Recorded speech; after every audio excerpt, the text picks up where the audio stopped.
바클리도 장점은 많아요. 그러니까 공격수로도 쓸 수 있는 자원이기 때문에 공격적 장점은 좀 있습니다. 하베르츠 장점은 더 많죠. 이 제로톱도 가능하고 중앙 플레이도 가능하고 도움과 득점 능력이 있는 것으로 알려져 있습니다. 네, 첼시에서 보여준 적은 많이는 없고요. 저는 제임스가 득점 레이스를 이어가지 않을까 싶어요. 네, 3-2-4-1을 쓰고 있다고 보면 돼요. 오도이하고 바클리가 좀 더 밑에 있고 치레라고 제임스가 이쪽에 있는 거죠. 좋아요 한 번씩 꼭 좀 부탁드립니다. 구독도 꼭 좀 부탁드리고요. 안 하신 분들만 네 감사드려요. 경기 시작했습니다. 첼시 대 버니, 버니 대 첼시입니다. 자, 바클리 내주고요. 제임스 득점왕 바클리. 아우, 야 진짜 잘 찼는데. 그래 이게 중거리지. 야야 디거야? 리디거. 아우. 개인적으로 첼시 팬들에게 궁금한 건데. 아메르츠. 오, 나이스. 뭐야, 잠깐만요. 뭐라고 말씀하셨죠? 죄송해요. 아무튼 이 타이밍에 이래. 제임스도 나이스입니다. 8경기 4골 3어시야? 와, 8경기 4골 3어시야? 주장만장은 조르주뉴가 차고 있습니다. 맨디는 뭔가 빌드업이 아쉽네요. 빌드업은 늘 아쉽죠, 맨디는. 맨디 상체에 케파 하체를 합치고 싶다. 그렇기는 해요. 그래서 하프타임 때 그래요. 하프타임 때 어떻게 교체를 하고 어떤 포지셔닝을 다시 잡아올지는 궁금하긴 합니다. 바클리 어땠나요? 제일 낫어요, 올 시즌 들어서. 근데 여전히 볼 끄는 습관은 고쳐지지가 않네요. 근데 이게 습관이기 때문에 바클리가 빠르게 주고 들어갈 수 있을 줄 알았으면 제가 로테이션 멤버는 아니죠. 그건 맞아요. 지금까지 로테이션 멤버였다는 건 이유가 있는 겁니다. 자, 후반 시작했습니다. 우리도 맨유 한입 할 수 있을까요?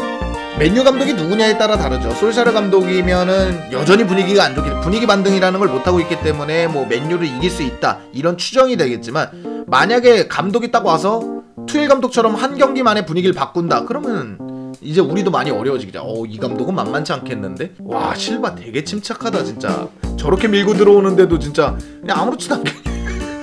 아, 우리 센터백들 너무 인간미가 없는 거 아닙니까? 바클리 왔다! 바클리! 클리야 그동안 고생 많았어 바클리가. 진짜 나가네. 아, 그냥 우스갯소리로 한 얘기였는데 진짜 빼버렸어. 조심. 조심. 이렇게 되나요? 이렇게 되나요? 엄한 데서 또 한 골 내줬네요. 그러니까 이렇게 계속 밀어붙였을 때 득점이 안 나오면 이런 문제가 생기는 거예요. 어쩔 수 없죠. 뭐 번이라고 기회를 못 받는다는 게 말이 안 되지 않습니까?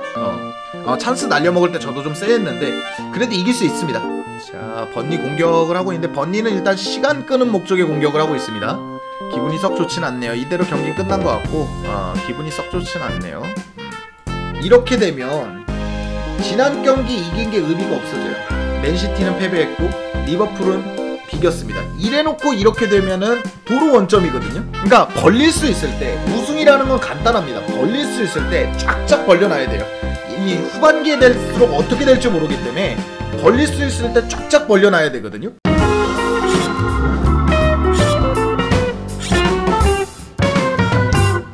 자, 첼시가 버니전에서 비겼습니다. 리뷰 겸 공격진 얘기를 한번 나눠보도록 하겠습니다. 사실 이 공격진 얘기 하루 이틀 아닙니다. 몇 년째죠, 몇 년째. 디오 코스타 나가서 지금까지 얘기하고 있는 게 공격진 얘기인데, 글쎄 올 시즌 그리고 지난 시즌 투엘 감독 부임부터 지금까지는 가히 최악의 부진이라고 볼 수 있습니다. 토레스가 있을 때도, 모라타가 있을 때도 이 정도는 아니었던 것 같은데 왜 이렇게 된 것인지, 투엘 감독은 정말 잘 나가고 챔피언스 리그까지 우승시켰는데 도대체 공격진은 왜 부활하지 못하는 것인지 한번 보도록 하겠습니다. 일단 간단합니다. 스코어러, 그러니까 득점을 해줄 만한 자원이 아예 없습니다. 그거의 부재인데, 버니전 얘기가 나왔으니까 버니전을 먼저 보겠습니다. 버니전 슈팅만 보면 개수는 25개 대 5개예요. 버니는 5개를 쏠 동안 우린 25개를 쐈거든요. 이게 어느 정도냐면 1분에 한 번 슈팅하는 게 어려운데 1분에 한 번 슈팅을 해도 25분 동안 공격을 한 겁니다. 25분 동안 공격을 한 건데도 온타겟, 유효 슈팅이 4대2입니다. 첼시가 4, 버니가 2예요. 그러니까 버니는 5개의 슈팅을 날리고 2개만 유효 슈팅이 됐고 1개는 골이 된 겁니다. 심각한 거죠.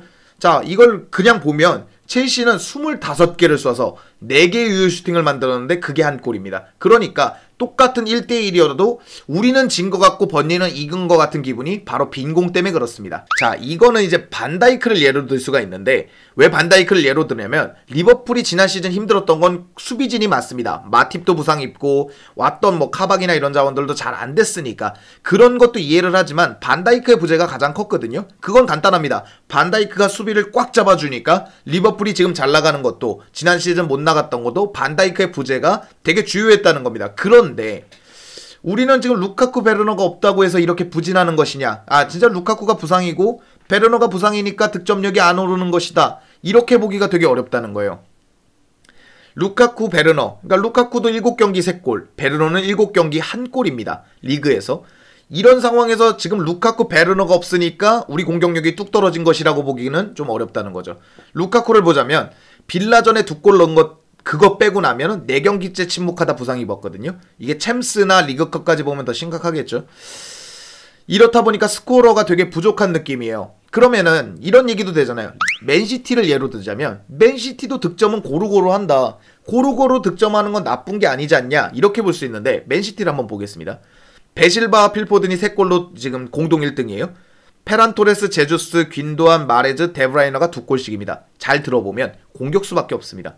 귄도안 정도만이 약간 공미, 박투박 이 정도로 볼 수가 있고 대부분이 윙어 아니면 공격수잖아요. 그러니까 득점원은 사라졌습니다. 주요 득점원은 맨시티도 사라졌고 첼시도 사라진 느낌인데 어쨌건 맨시티는 고루고루 득점하는 것이 공격수들이에요.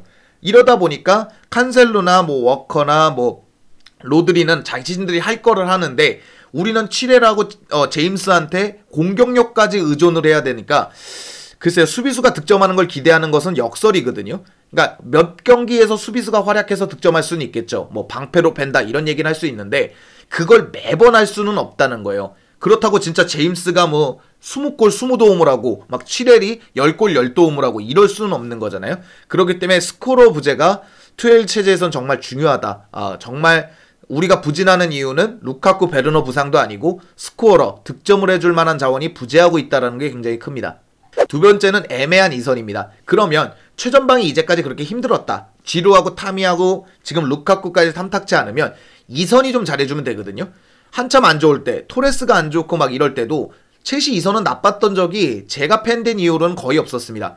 아자르, 마타, 윌리안, 오스카, 페드로 이렇게 이어지는 동안 나쁜 적이 별로 없어요. 아자르가 떠났던 시즌을 보지 않아도 지난 시즌만 봐도 최다골은 타미 15골 4도움입니다. 그리고 윌리안이 9골 7도움, 플리식이 9골 6도움, 지루가 8골입니다. 2선 1선이 계속 득점을 고루 분포하는 거죠. 이것도 그렇게 많은 골이라고 볼 수는 없지만 어쨌건 램파드 감독 징계 시에도, 램파드 감독이 징계였는데도 불구하고 윌리안, 플리식, 지루, 타미가 상위권 득점 랭크가 돼 있습니다. 그러면 제대로 아자르, 월클급의 윙어를 갖고 있었던 아자르 시절을 보자면 아자르가 16골 15도움, 페드로가 8골 2도움, 치크가 6골 2도움입니다. 확실한 스코러가 있고 나머지가 도와주는 양상이죠. 양상은 다를 수가 있어요. 19-20 시즌과 18-19 시즌이 양상은 다를 수 있지만 고루 득점하든 스코러가 있든 공격수들이 이끌어야 맞거든요. 근데 지난 시즌부터, 그러니까 램파드가 경질되고 지난 시즌부터 조르지뉴가 최다골을 하지 않나, 조르지뉴도 많은 골을 넣은 건 아니거든요.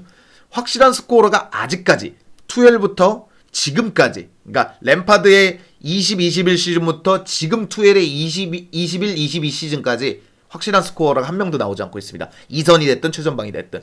그러니까 애매한 이선도 지금 공격력 저하에 큰 역할을 하고 있다고 보고 있습니다. 이선이라고 해서 득점을 안 해도 되는 건 아니거든요. 하베르츠, 베르너의 골결이 떨어져 있는 것도 상당히 지금 첼시가 고전하는 이유의 하나로 들어갈 수 있을 것 같습니다.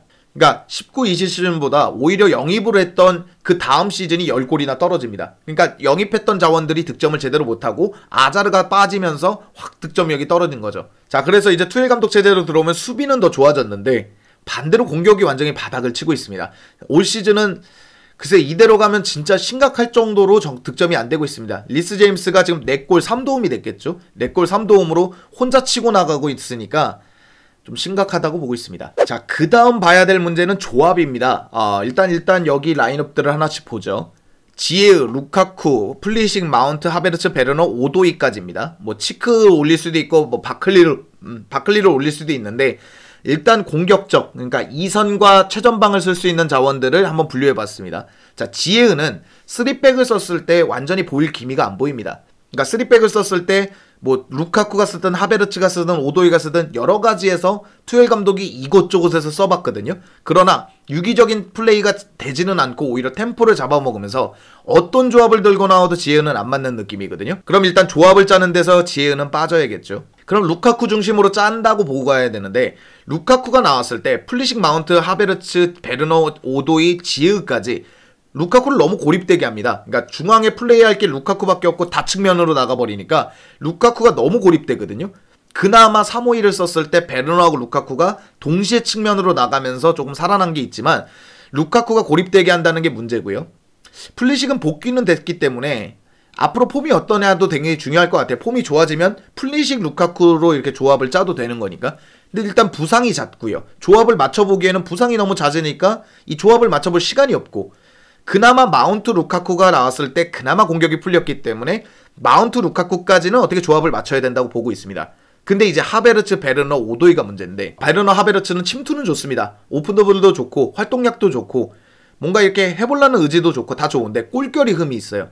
루카쿠가 기껏 빠져들어가서 베르너를 내줬다고 칩시다. 그럼 베르너가 득점을 해주고 하베르츠가 득점을 해주면 수비가 분산되게 돼 있어요. 왜? 루카쿠만 막았다간 베르너가 득점하고 하베르츠가 득점하니까. 근데 어쩔 때 보면 루카쿠가 빠지는 게 보이고 베르너가 중앙에 있는데도 수비가 루카쿠 막으러 갑니다. 이게 왜 그러냐면 베르너가 득점 못할 거 아니까. 실제로 득점을 못하기도 하고 2명 이상이 루카쿠에게 붙고 1명 정도가 베르너에게 붙어버리니까 이거는 루카쿠가 측면으로 빠지는 의미도 빠지면 괜히 고립이 되고 베르너는 베르너대로 득점이 안 되니까 이것도 조합이 안 맞아서 이렇게 하나같이 어렵다면 결국에는 사야 됩니다. 루카쿠는 뭐 올 시즌에 들어온 거니까 아직 시간이 더 필요하고 마운트는 그 조합을 맞춰줄 자원이니까 남긴다 그러면 결국에 팔 자원들은 빨리 팔고 안 되는 자원들은 빨리 팔아야죠. 지에우, 플리식, 하베르츠, 베르너, 오도이 기회 많이 줬지 않습니까? 그러면 이 자원들이 안 된다 그러면 이 자원들 중에 팔던가 남기더라도 조금 벤치로 밀어내고 새로운 자원이 들어와야 된다고 보고 있습니다.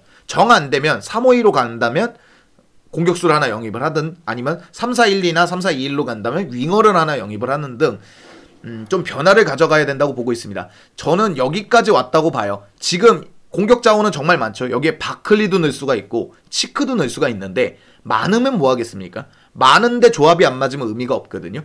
이렇게 많은데도 조합이 안 맞는 거 보면 거기다 투엘 감독은 3-5-2, 3-4-3, 3-4-1-2, 3-4-2-1 뭐 4-2-2-2 별걸 다 써봤거든요. 근데 조합은 하나같이 맞지 않고 있습니다. 벌써 지난 시즌부터 지금까지 루카쿠 하나 들어왔는데 뭐 이선도 조합이 안 맞는다는 것은 글쎄요 새로운 영입이 필요한 것 같습니다.